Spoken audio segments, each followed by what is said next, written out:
Hello everyone and welcome back to another pre-calculus trigonometry video.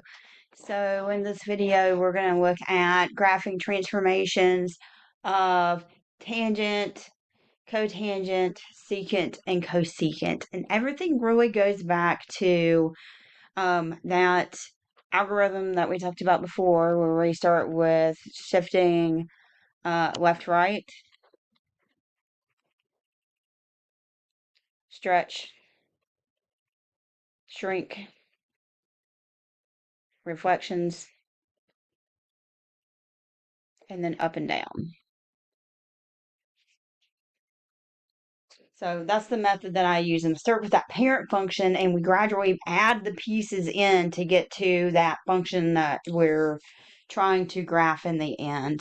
In the last set of videos, we looked at sine and cosine, and we said that if we have a nice set to graph, then it really becomes pretty easy for us to do that.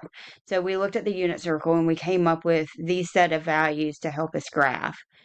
We can look at the unit circle and do the same thing for tangent, cotangent, secant, and cosecant. So tangent, remember, is defined as the y value divided by the x value. So we know we're going to have some domain restrictions with the tangent, and that's going to happen down here at negative pi over 2, pi and 3 pi over 2. That's going to happen at all of your odd integer multiples of pi over 2, because that's where that x value is going to be 0. And we know we can't divide by 0 in math. So these are where we're going to have vertical asymptotes. And then if we look at values that will be nice, here are the values. Now we know tangent has a period of pi. So where you see a repeat happening right here, so this is going to be one cycle and this is going to be 2 cycles. I'm going to graph 2 cycles just so you can kind of see what's going on there. And then we'll apply the transformation rules to the vertical asymptotes as well. Cotangent, I'll go to cotangent. Cotangent, if you remember back to that first section, is defined as x over y. And we do have some issues with domain. That's going to happen anytime that y value is 0, which is going to happen at integer multiples of pi. So that's why you see vertical asymptotes happening here.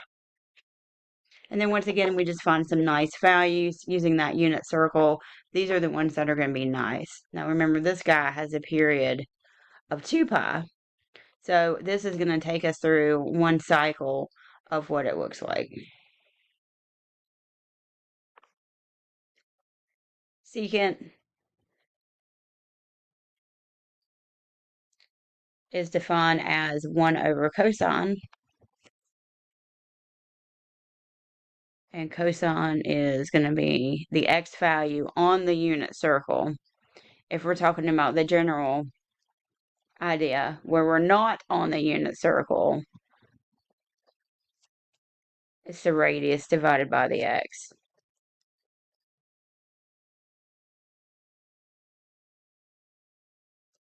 So once again, some domain issues. It's going to have the same domain issues that our friend tangent had. And that's going to be where that x is equal to 0. So you see those vertical asymptotes are going to be the same kind of thing here. The period for this function is 2 pi. And then if we talk about cosecant, cosecant is the same thing as 1 over sine, which is going to be 1 over y. If we want the general one where we're not on the unit circle,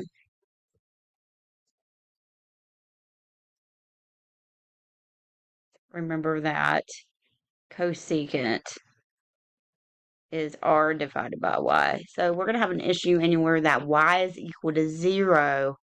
Well, that y is going to be equal to 0 at integer multiples of pi. So that's where we're going to have vertical asymptotes. Now remember, the period for this function is also 2 pi. All of them have 2 pi, period, except tangent and cotangent. But the idea is still the same. We still graph using this algorithm. And I will post a link in the description that links back to the video for my pre-cal where I go through and fully explain how that works and do it with some algebra functions, just in case you need that kind of review. So let's just look at two of these because they really do all work the same way. So we'll look at 37 first. So we're trying to graph the function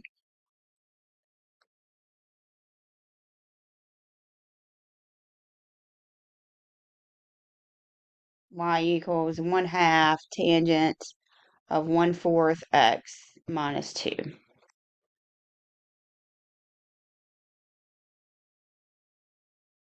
So we're going to start with that parent function, which is the tangent of x. The parent function is the one where you take all the numbers out and you see what's left. So those nice values, I'm going back up here, are these. I'm just going to copy those down. And remember, that's going to give us 2 iterations of what's going on. We could just graph one if we wanted to. So there's that first iteration.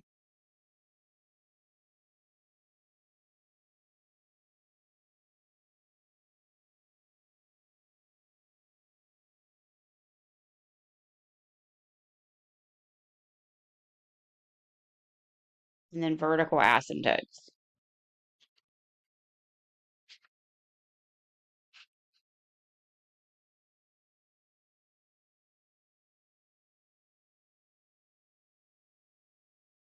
I'll write VA there. That way we know that's not going to have a Y value. But the X's are going to change because we do have something going on with the X's. So let's start building our function. We're going to do left, right first. Notice we don't have a left to right. We have not had a left to right in any of these. That's called a phase shift when you have left to right. We'll see that in the next section. So we do stretches and shrinks. So I'm going to deal with that 1/2 first.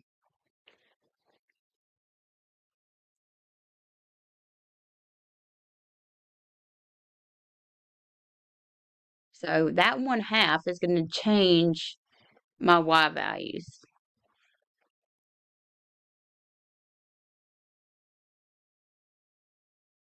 Vertical asymptotes are going to remain vertical asymptotes.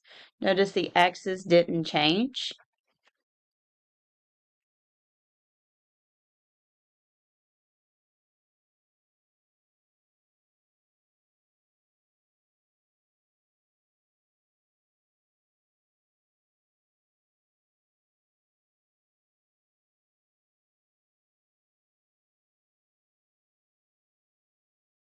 So this was a vertical shrink.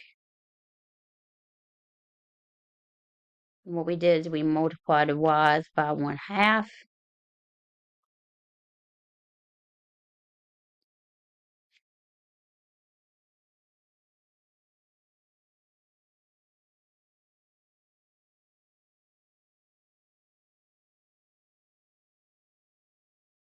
So the next thing we're going to do is put in that 1/4, and notice that 1/4 is affecting the X's, and this is going to be a horizontal stretch. And we're going to end up multiplying the X's by 4. It's always multiplying by the reciprocal of whatever that number is there. So if we multiply everything by 4, we're going to have negative pi, 0 pi, 3 pi, 4 pi, 5 pi, and negative pi over 2 times 4 is going to be a negative 2 pi. Pi over 2 times 4 is going to be 2 pi. And then 3 pi over 2 times 4 is going to be a 6 pi. These are vertical asymptotes.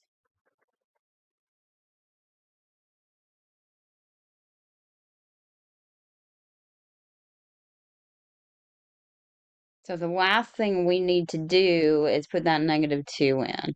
And I'm going to do that table up here at the top. So we have x, y is going to be 1/2 the tangent of 1/4 x minus 2. And what that's going to do is going to shift everything down 2 units, which means we're going to subtract 2 from the y values. So the x's are going to stay the same.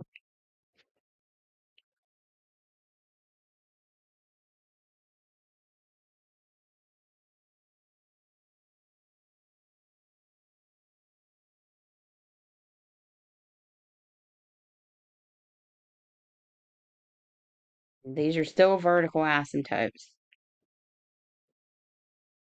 All right, so if I subtract 2, negative 1/2 minus 2 is going to be at negative 2.5. 0 minus 2 is at negative 2. 1/2 minus 2 would be at negative 1.5. And then for that second cycle, negative 1/2 minus 2, 0 minus 2, 1/2 minus 2.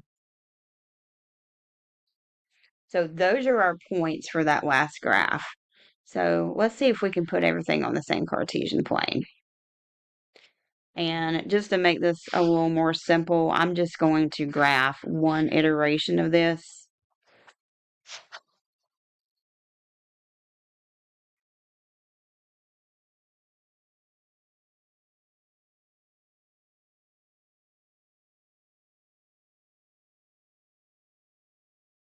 So I'm going to graph this guy. So I'm at negative pi over 4, negative 1, negative pi over 4, negative 1, 0, 0, pi over 4, 1. And we have vertical asymptotes at negative pi over 2 and pi over 2. So this iteration would look like this. This second guy would be the same thing. It would do this kind of thing over here.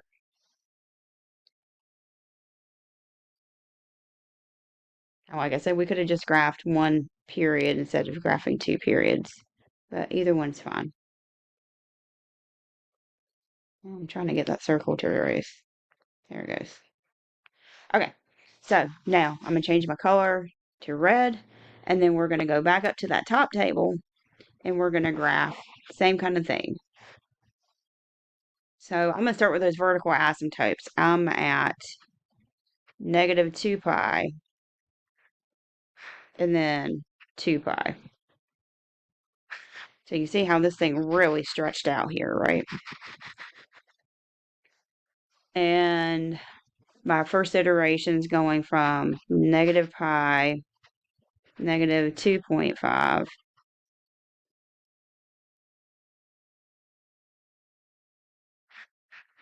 and then I'm at 0, negative 2, and then I'm at pi, negative 1.5. So this thing's really stretched out, and it looks like that. So we can see big changes happening with that, and those big changes happened because we shrunk everything down vertically with that 1/2, and we spread everything out by multiplying those by 4, and then we shifted everything down 2 units.